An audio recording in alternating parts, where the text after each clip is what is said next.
Kuwait প্রতিনিধি মোহাম্মদ জালাল উদ্দিন এবং Saudi আরবের জেদ্দা প্রতিনিধি হানি সরকার উজ্জ্বলের তথ্যচিত্রে প্রবাসের সংবাদ জানাচ্ছেন ইমতিয়াজ আহমেদ। বাংলাদেশ ও কুয়েতের কূটনৈতিক সম্পর্কের ৫০ বছর পূর্তি এবং তারুণ্যের উৎসব ২০২৫ উদযাপনের অংশ হিসেবে বাংলাদেশ দূতাবাস কুয়েত ও United Nations human settlements programme UN habitat Kuwait এর যৌথ উদ্যোগে কুয়েত সেন্ট্রাল ব্লাড ব্যাংক জাবরিয়ায় রক্তদান কর্মসূচির আয়োজন করা হয়েছে।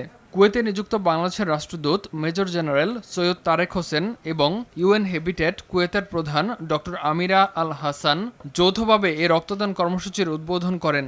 এ সময় ৩০০-এরও বেশি প্রবাসী বাংলাদেশি এই কর্মসূচিতে রক্তদান করেন। রক্তদান কর্মসূচিতে কুয়েতে নিযুক্ত নেপাল, মিয়ানমার ও লাওসের রাষ্ট্রদূতগণ সহ কুয়েতে বসবাসরত প্রবাসী বাংলাদেশি, বিভিন্ন প্রিন্ট ও ইলেকট্রনিক মিডিয়া সহ দূতাবাসের কর্মকর্তা কর্মচারীগণ উপস্থিত ছিলেন।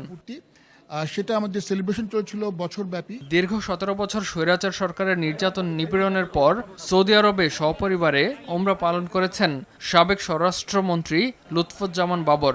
লুৎফুজ্জামান বাবরের সাথে উপস্থিত ছিলেন মৌলভীবাজার জেলা বিএনপি সদস্য সচিব আব্দুর রহিম রিপন, সৌদি আরব পশ্চিমাঞ্চল বিএনপির সিনিয়র যুগ্ম আহ্বায়ক, পশ্চিমাঞ্চল বিএনপি সদস্য সচিব মীর মনিরুজ্জামান তপন, মক্কা বিএনপির আহ্বায়ক জহির আহমেদ, পূর্বাঞ্চল যুবদলের সভাপতি মোফাজ্জল হোসেন স্বপন, টিপু সুলতান, পশ্চিমাঞ্চল যুবদলের সাধারণ সম্পাদক শেখ মোস্তাক আহমেদ, মোহাম্মদ আলমগীর, জেদ্দা মহানগর যুবদলের সাধারণ সম্পাদক ইকবাল শিকদার সহ মক্কা তায়েফ জেদ্দার সকল স্তরের নেতৃবৃন্দরা। এ সময় বিএনপির চেয়ারপারসন বেগম খালেদা জিয়ার সুস্থতা কামনায় দোয়া করা হয়।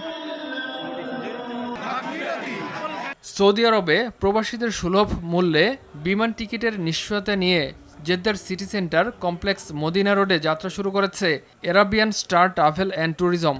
এরাবিয়ান স্টার ট্রাভেল অ্যান্ড ট্যুরিজমের প্রেসিডেন্ট শামসুল আলম ও মোহাম্মদ শামস এর যৌথ সঞ্চালনায় প্রধান অতিথি হিসেবে ছিলেন জেদ্দাস্থ বাংলাদেশ কনসুলেটের কমার্শিয়াল কাউন্সিলর সৈয়দা নাহিদ হাবিবা। বিশেষ অতিথি হিসেবে ছিলেন সৌদি আরব বিজনেস অ্যাসোসিয়েশনের সভাপতি আলহাজ আব্দুর রহমান। আর উপস্থিত ছিলেন মোহাম্মদ আবদুল্লাহ, লায়ন ইসমাইল হোসেন, জাকির হোসেন, ইউসুফ মাহমুদ ফরাজি সহ অন্যান্যরা।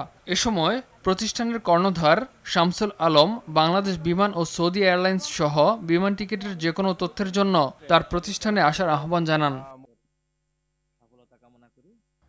ইমতিয়াজ আহমেদ, RTV।